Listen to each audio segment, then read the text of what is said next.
Hello, everybody. Thank you once again for tuning into the In One Yara podcast. As always, I'm your host, John, and today we're going to talk about homelessness in America. So, as many of you may know, I'm from Binghamton, and we've had quite the increase in homelessness as basically all across the country has suffered as well. Since COVID, things have really been exacerbated in a way.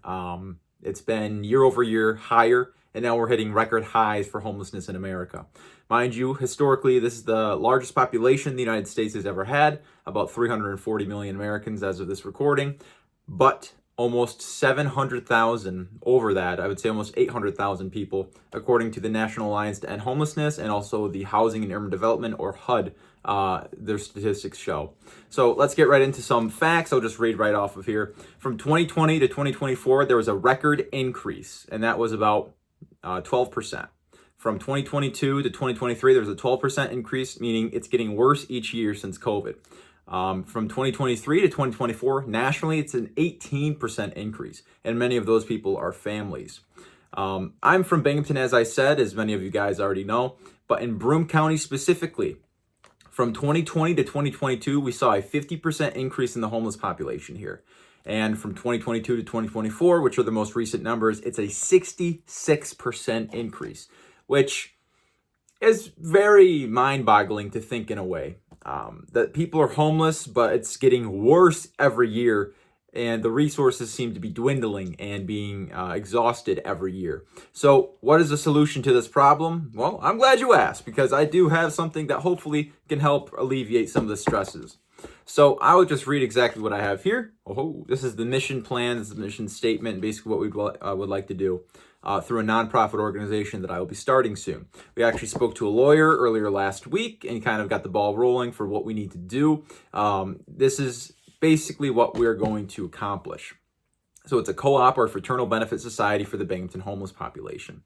The plan is this. We're going to buy and develop land in Binghamton close to the city center or within 15 to 20 minutes, and zone for residential and or agricultural, so we can grow crops, we can grow our own food and live there. The residents will work the land, tend to animals, create artwork or handmade goods, and learn to provide for themselves in an environment free from drugs and alcohol or the general stressors that keep them unhoused.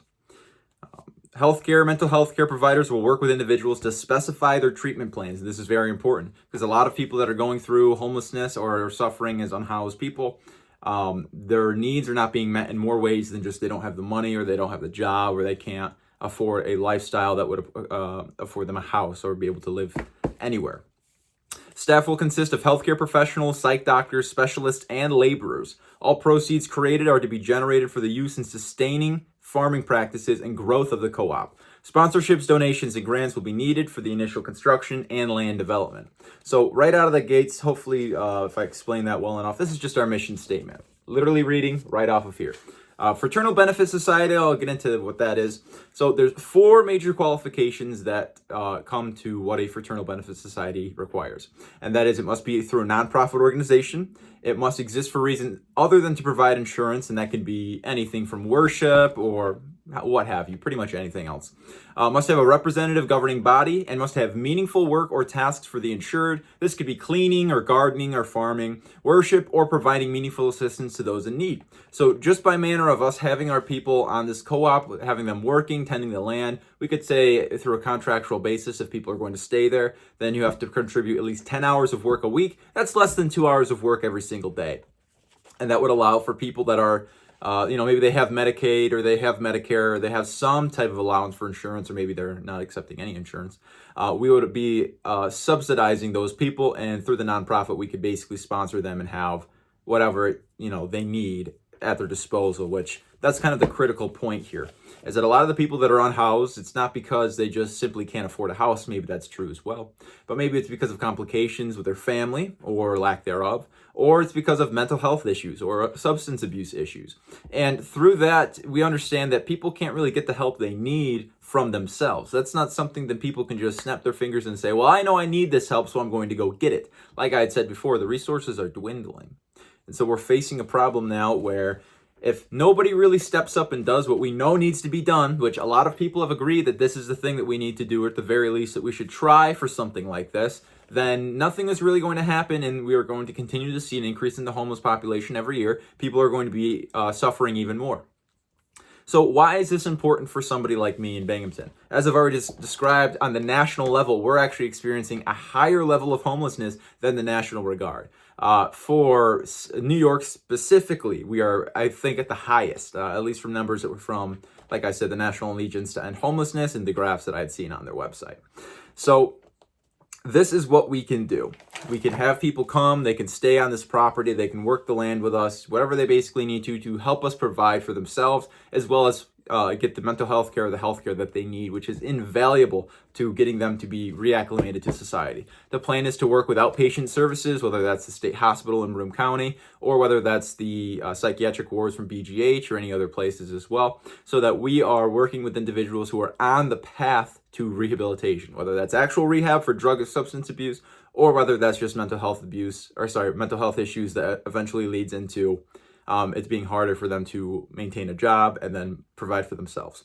We want to reacclimate people to society so that they can eventually, possibly they could stay and they can live there for as long as they would like. But the idea is that people will have the opportunity to live there, find a way to meaningful impact their lives and feel like a person again. And then afterwards, they're allowed to leave and be, in society again as a functioning member, with whatever resources we've been allowing for them, with insurance so that their mental health issues or that whatever other issues they're facing are not prolonged by their stay with us.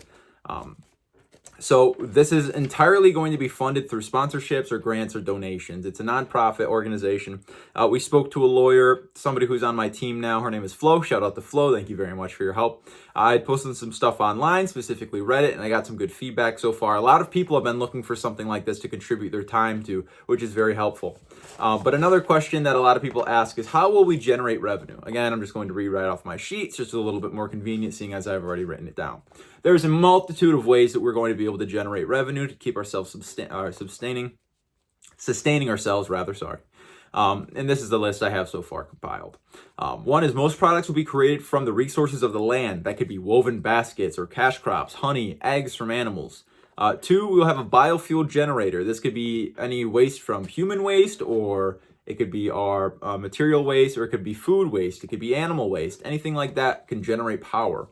If we get a sizable enough land that we buy, that would be allowing for hunting allowances or permits if the land is huntable. And we could sell access for game hunters to hunt on protected and reserve areas. That would be very beneficial. My father's a hunter, and this is an idea. Well, I'll back up at least 2 paces in just a second. But like I said, my father's a hunter, so I thought that would be a good idea. 4, and this is the big one, and this is kind of why we're starting this today, which is content creation. We'd like to document individuals' recovery and posting online to generate money, give opportunities to people to see us, and create better awareness. So this is kind of what brings me to make this podcast episode with us today, is that if I kind of begin the effort of bringing this to the attention of people who are watching my videos, then I'm sure a lot of other people are going to see that this is a real thing that they can contribute to if they so choose, or at least if they like the video, that would help us out stupendously. So I'll throw in a little bit of a side thing here. If you're watching this video and you like the way that I'm speaking and you think this is a good idea, definitely hit that subscribe button, like and comment if you have anything to add, and I would be sure to get back to you with any other questions that you have as well. So I greatly appreciate the engagement, and thank you very much for that. We'll do a sponsored segment with Socks with John, as we always do for every podcast episode as well. Another way, number 5, that we could generate revenue for the co-op is manufacturing or assembling. We could create or construct products as part of the manufacturing supply chain. A big thing in nowadays is bringing manufacturing back to the United States, and I think a good way to do that would be through this endeavor. Number 6, it's community events, which I have a lot of experience with. I used to do the Holistic Health and Wellness Fair, which I think is on its 4th year now. It's going into its 5th year next year. I put on the Binghamton Anime and Nerd Convention, which we've done some events with the Anime Night with some local venues as well. So I have a great amount of experience with that, and I'm looking forward to seeing what we can do. That could be anything like sell tickets for movies on the grass or drive-ins. We could host vendor fairs, charge a setup fee, or do performances like concerts or plays, and I think that'd be a good idea as well. Number 7 is rent out some of the empty rooms, have separate buildings for staying on the co-op. That's if people wanted to go on vacation. Now, excuse me. That could be a good opportunity as well. I'm sure some people would like to come out to our land, and if it was a beautiful plot, they could say, oh, we're enjoying a vacation, or we're just coming in from out of town, we'd like somewhere to stay. This could be a good opportunity for that as well, and of course, it'd be very good to be able to make money off of that. This was actually something that somebody suggested to me, and that is pellets with hemp fibers. If we grow hemp which I do plan to grow because you can use hemp for a lot of things. Hemp fibers, you can make hemp rope or hemp plastics specifically that are biodegradable. And that is a big deal, especially in today's atmosphere of climate change or worry for climate change and pollution efforts, or anti-pollution efforts, I should say. I'll cut for just a second and say I am drinking. Oh, I don't want to really show the can. We're doing a new thing. If I'm not sponsored by anything, I will not be promoting the product. Hopefully some people come if they'd like to sponsor us. They could be part of the show. So you won't even see what's in this mug or what the actual company that's made this mug. But I'll be drinking out of it regardless. It's a pretty good salted caramel flavor. Not so bad. But if you guys would like to help us out, if you'd like to be a sponsor of the channel or of the podcast or of the co-op, you absolutely can. Just reach out to me directly and we'll see what kind of opportunities exist between us. And lastly is butchering services for game animals or meat processing. In our area in Binghamton, a lot of people do hunt. And so if we were able to butcher their deer or anything else that they were able to get, then that would be another opportunity for revenue creation. And I think overall it would just be very easy for us to do, considering we'd probably be doing a lot of the things already with the animals that we would raise. We'd raise chickens, we could sell the eggs, we could butcher the chickens. The thing is with chickens is you don't necessarily raise the same types that lay eggs, then you then go to eat. We did it here at the house. I don't really feel like showing where I am, but I'm at the house right now. And we did, they're called eater chickens. And then we have the layers. So we have the layers that lay the eggs, obviously. And the eaters, which we eat. Pretty easy to understand, right? We've also done rabbits. We've also done bees. We've grown how many different types of fruits and vegetables here as well. We have apple trees out back. We had pumpkins that were just ready to be harvested, onions and tomatoes and cucumbers, zucchini and squash and whatnot. So I've done this for quite a while as well. I'm 25 now, if I haven't already said, and I'm sure I've said a million times in other videos, possibly every one so far. But a lot of the things that we do or that we would be doing, I have experience with just because since I was at least 10 or 11 years old, that's what we've been doing outside, right outside of my window here. So how do we proceed from here? This seems like a great idea. Maybe you're watching and thinking, yeah, John, that is a great idea. But what do we do to take the next step?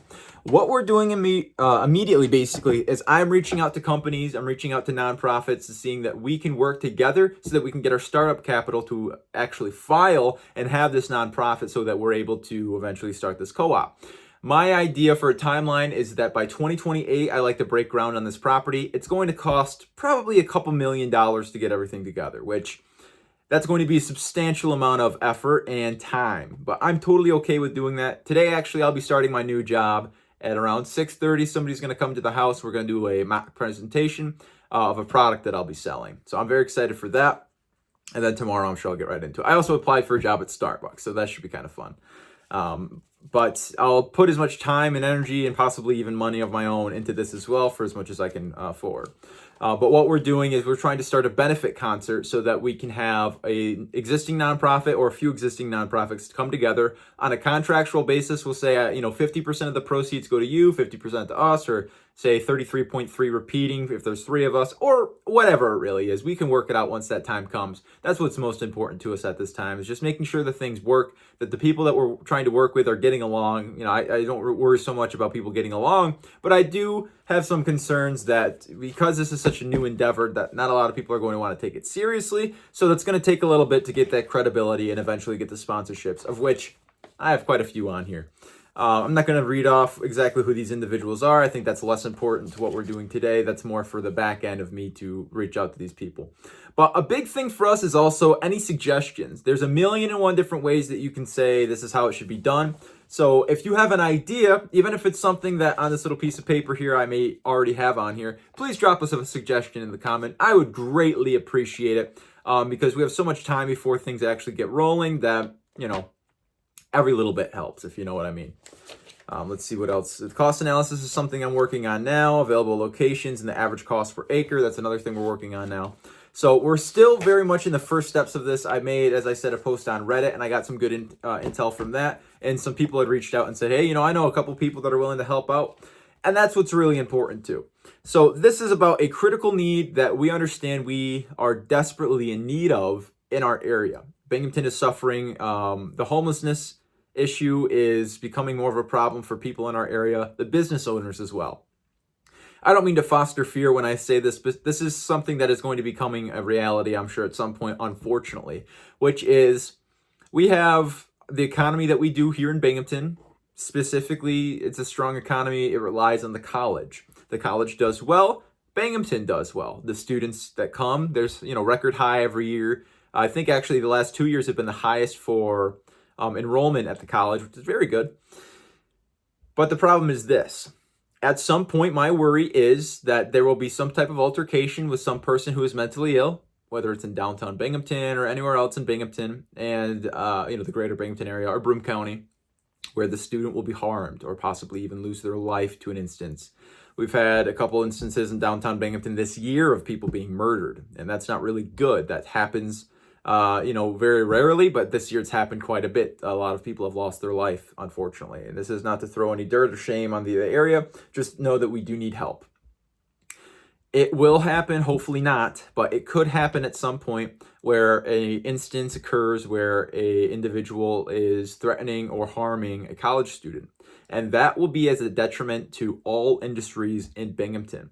The college will do maybe not as good, enrollment will fall, and then the money towards other associations that are working with the colleges, the people that rely on the students to come every year for business, or whether they go to certain areas at all to spend their money, that is a big issue. A lot of people come from either out of state or they come from downstate, Long Island, New York City, and they come up here and they spend the money that they have from their parents. Meaning that a lot of the money that exists within Binghamton's atmosphere is coming from other places, which is okay because the college is a great institution. It's been around for a while. My parents graduated and my sister graduated from there. I don't have any type of degree, which I'm okay with saying. But as you can understand, my parents are almost 50 years old. And they both graduated from Binghamton University.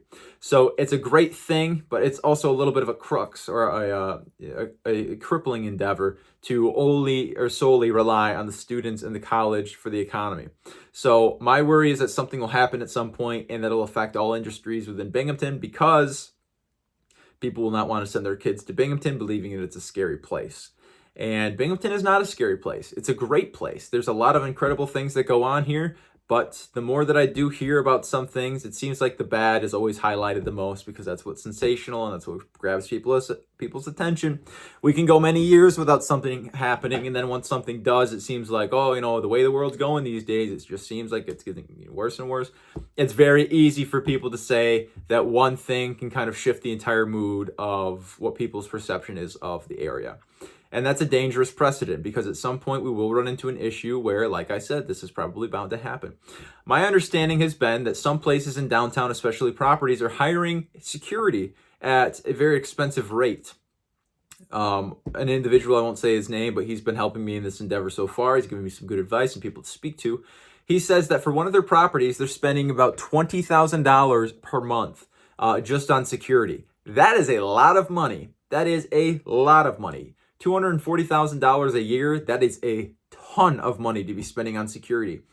So you would almost think of it as an investment for our endeavor here. Again, not sponsored, but.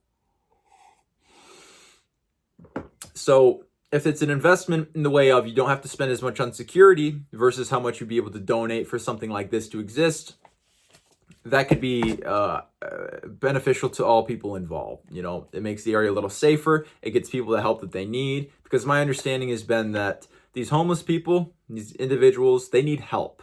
They don't need to be shoved off somewhere else. They don't need to be pushed into an area to where then it's just that area's problem now. I used to Uber up in Ithaca, and they have a very similar problem as well with homelessness. And they have encampments now. We've had encampments in downtown Binghamton as well.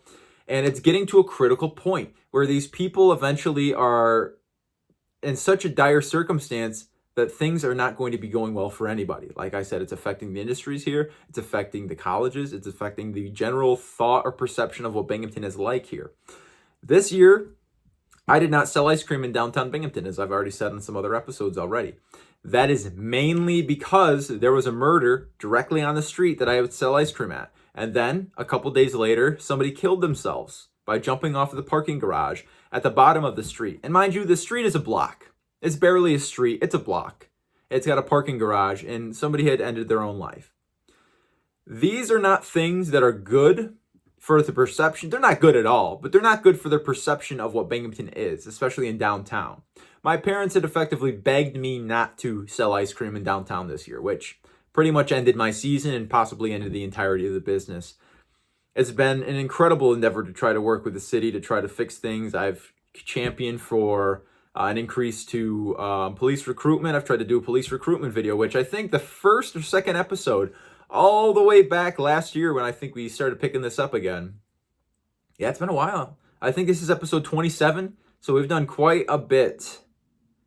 Yeah, this is episode 27, so about 2 episodes a month for almost a year. Over 2 episodes a month for over a year. Some have been more frequent, some have been less frequent, but I tried to work with the city of Binghamton to try to get some of the allowances for alleviation, like I've been trying to say. I wanted to have an increase of spending for the police officers, but only in a regard that would be helpful. Not in the way of like, oh, I need you to get new police cars or new uniforms or things like that. And I tried to work with the Economic Development Center to see if they would allow for a recruitment video that I could kind of champion and say, hey, my name's John Holmberg. I'm a local business owner in downtown Binghamton, and I believe this is why you yourself should entertain the idea of maybe becoming a police officer, because there's a dire need, a critical need in our community that can be solved through whatever means it is to, allow for more police recruitment. And they shot that idea down, even though I had the backing of a lot of business owners, and I was actually spoken to by a lot of people and said, yes, you can speak on us, or you can speak on this and say that we were part of the reason that sent you to City Hall. We were part of the people that sent you down and try to get you to speak with the mayor so that this problem can be solved. Because everybody's dealing with it, especially the people I know in downtown Binghamton. So with that being the matter, they didn't want to do anything about that. And, I have my own criticisms of the city and those people, some of the employees. Some of them are absolutely fantastic. Shout out to the city clerk's office for being absolutely a blessing, especially for what I've been trying to do the past couple of years here. They've been instrumental in my successes, so I can thank them very much. But some other people have been at the exact opposite of that. They've been the detriment of what I've been trying to do, and they've been stymieing or stifling my successes. So there seems to be an overarching issue of what we can and can't do, what we can accomplish. And so I believe it's up to the people to then decide that we're not going to be satisfied with whatever else is happening, with the things that are not happening, moreover. And that we're going to come to a point where the people are going to take it into their own hands, specifically this, and specifically me, and do what we know is needed to be done. Not what people think needs to be done, not what people can politically agree needs to be done, but what is actually supposed to be happening. This is kind of furthering my same idea of post-partisan pragmatism, something I've talked about a little bit before. This is my ideology, which is basically doing the right thing besides, or not worrying about the implications of how it is affecting people politically. Just doing the right thing aside from political conviction. If you're a Democrat, if you're a Republican, or if you're anything and you think this needs to be the way that we do it because everybody on my side is saying this is how it should be done, reevaluate the circumstance and understand what is the best path forward. Is it what you believe, or is it what people need? That's the difference here, and that's what post-partisan pragmatism is. It's being pragmatic besides or post or beyond the ideologies and the conviction of, I almost said religious principles, of political principles. And that's something that I've tried to champion or campaign with for quite a while here. I'm sure at some point I'll find myself in some type of governing body. I'm quite excited for that, actually. But regardless, this is kind of the introduction to this. I'll be posting a lot more about this, specifically with the Fraternal Benefit Society, specifically with the Co-op for the Homeless, or the Cooperative Living Environment for the Binghamton Homeless, I think is what we're going to call it. But the nonprofit, it's closest to the inception that it's ever been, and we're getting more people on board every day. I'm speaking to more people about it every day, so we're definitely on the right track. If you, dear viewer, would like to help us in any regard, if you'd like to offer your time, if you'd like to offer advice, suggestions at all, please leave some information in the comment section below. I would greatly appreciate it. And as always, every episode is brought to you by Socks with John. Thank you for tuning into my sock videos. I've been absolutely loving them. Some of them are doing better, some of them are doing worse, but I can super appreciate that people still find the time to view my socks and just check it out. It's fun. It's about a minute long every single day. And as always, Socks with John will sponsor the podcast until possibly the end of time. No other sponsorships exist so far for the podcast, but once again, if you would like to sponsor, if you'd like your brand or anything else involved, then absolutely leave me a comment. We can reach out, and I'd love to speak to you about that. But as for today, I believe I've said all I need to say. I'm sure there's a lot of questions people could have, and I look forward to speaking to you guys. My next episode, I look to have somebody on, and we can have more of a different conversation, maybe more politically involved, maybe on a more national scale versus our local scale, which is just the Binghamton area. But get excited for that as well. Hopefully it's an individual who has quite a bit of following as well, somebody I've been speaking to a little bit, but I'll run that idea by them, and hopefully you guys can let me know what you'd like to see as well. So as always, thank you for watching the Anyone You're Up podcast, and I'll see you guys again next time. Peace out. Adios, mis muchachos. And I'll see you guys again. Thank you for watching.